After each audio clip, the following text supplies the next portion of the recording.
Hey, what's going on, guys? So today is day 10 of my India trip. I've got about 74 more days to go. I'm 2 weeks in of a 12-week, 11-week run right now, so almost 2 weeks. Got a few more days. Didn't do a lot of exploring or even a lot of cultural experiences while I was here today. We ended up in the office for quite a bit of time.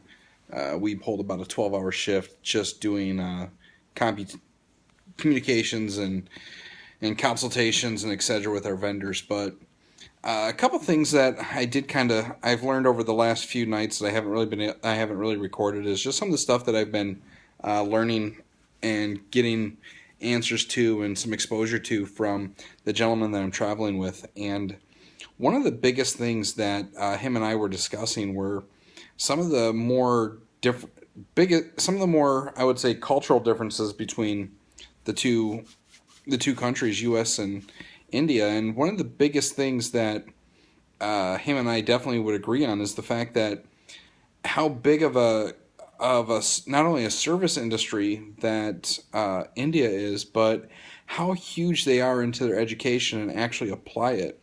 So, um,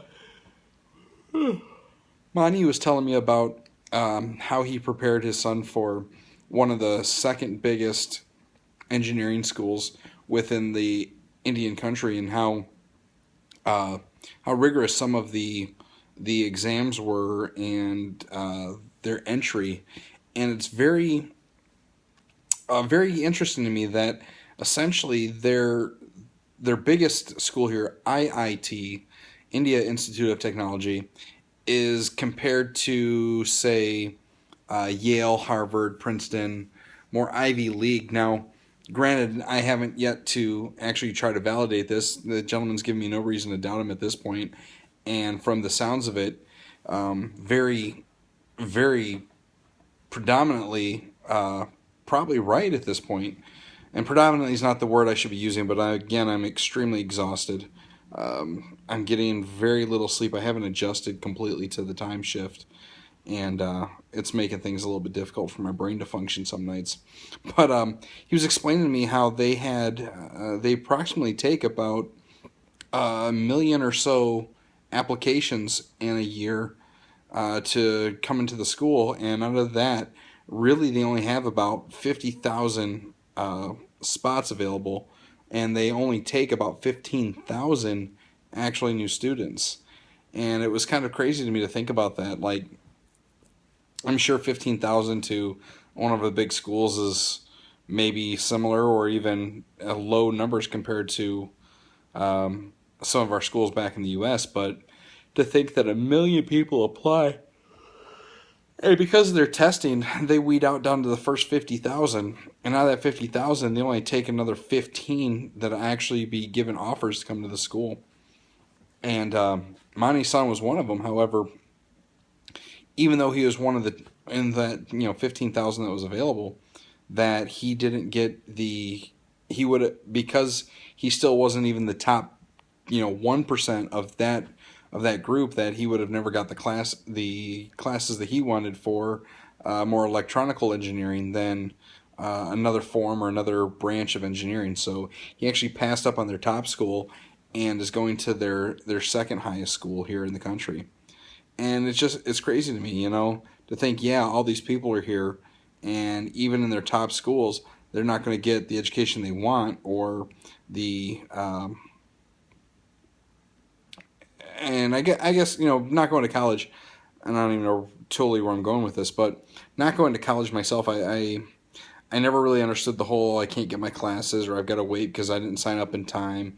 I've had enough friends that have gone that I get it. I understand the concept of everything, but just the fact that the amount of people that they have here, and as high ranked as the school is, that people will choose not to go to the school to get into the classes that they want, and that's wild to me. But even on that aspect, not even just that, but where else I was going with this was level of service and respect that people seem to give you here, and not just because I'm an American.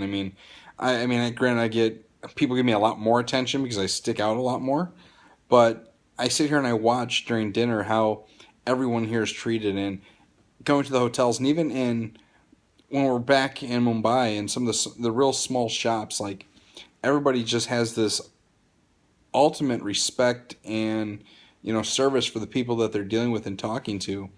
And it's kind of strange because here I travel here and I get this notification from work, don't go to these certain areas of town, or you should be very cautious of pickpocketers, and don't take a lot of public transportation, or try to stay off transportation because of the amount of traffic and the amount of traffic fatalities that are in the country, and yada yada yada. And sorry, it's almost as if like they try to scare you into you know believing that you're in this terrible place, and that you're here for work, but you're not gonna you should never come out of your hotel, or just be very cautious and careful. And it's like, use common sense, people. I traveled enough for when my dad was in the military. I've been to other countries. I think the biggest thing that as an American you have to know is that once you're outside of the US, not only does your opinion not mean jack, but you're in someone else's culture. You need to abide by other people's rules. As Americans, we'd be the first people to say, hey, you came into our country, you should speak our language, you should abide by our laws, you should do things that match the way we live. We have to understand that once we're in somebody else's country, we should do the same.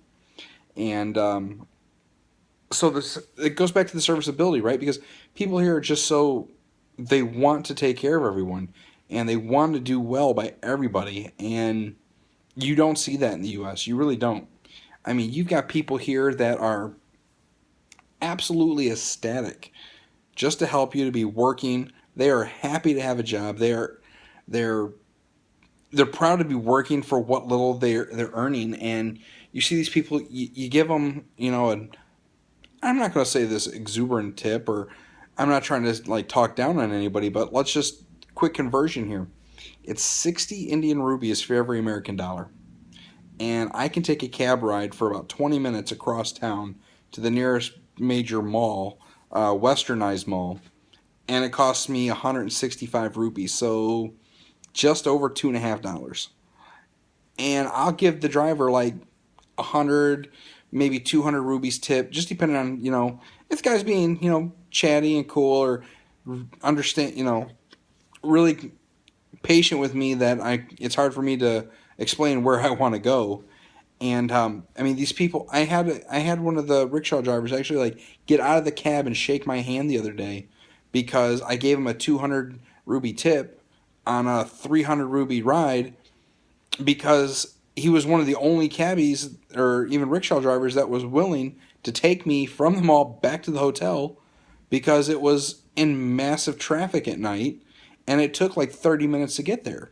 I mean, I appreciate the fact that the guy didn't blow me off like the other 5 guys before him did, but he was like super happy that he got this. And I'm going to be a little arrogant and ignorant at the same time by saying probably a really big tip that night, over, in retrospect to me, $3. So in the U.S., we've got people just crying. Oh, I work for McDonald's and I can't live on minimum wage, and I can't. Man, I'm not even going to start to tell you idiots about minimum wage living, or work-life balance, because you have no idea the amount of crap that people do here for the few dollars they make an hour, and you're crying that you didn't get a 15-minute Facebook break, and you want $15 an hour to make a... I've been told I'm swearing way too much. I'm going to try to take it to flip a frickin' burger. Okay? Are you kidding me? You're crying about wanting $15 an hour to flip a burger. And I'm sitting in a country where these guys are making less than $1 an hour, where their help wanted ads are showing $300 a month salary to do jobs in construction. And you're crying about making $15 an hour to flip a burger in an air-conditioned restaurant with a free meal on top of that, y'all can blow me, okay? Seriously. Um, I don't even know what to say. It's crazy. Um, I am kind of like considering doing some really crazy crap while I'm here. Um, I almost want to try to drive one of these little motorized rickshaws. I really do. After riding in one to the mall the other night, and I've rode them around now town for the last 10 days I've been here. And the more I think about it, like they're a really cool idea and concept, and I think they'd be really fun to drive. Monty was telling me that if I wanted to, for the right amount of money, probably $5, $10, back when we get to towards the office in Powai, that late at night when the roads are fairly clear, for the right amount of cash, I could probably convince one of the guys to let me try to drive one. He said he did the same thing after moving up to Mumbai, and they said they're fun as all get out, so I may try it.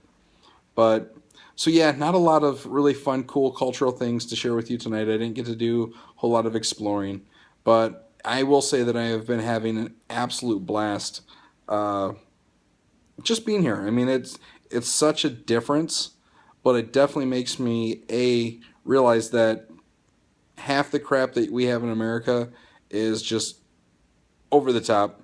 That we are super spoiled, but at the same token, we're some of the most brats about stuff that you can ever imagine, and that there's whenever you think your life is the worst or you're having such a bad day, call me up while I'm down here, and I'll send you some videos of some people that are having a bad day, at least in my retrospect.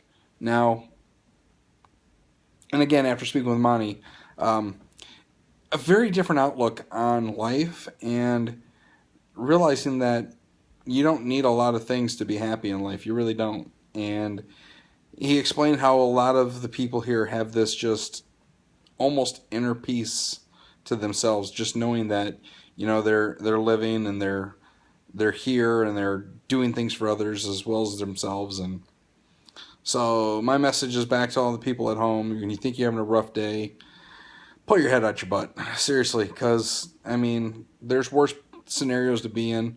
There's worse ways to be, and yeah, just take every day. Don't take every day for granted. You really shouldn't. There's just too much out there in life. So that's all I'm going to say today. I've rambled on enough about a whole lot of nothing, but and jumped a lot of subjects.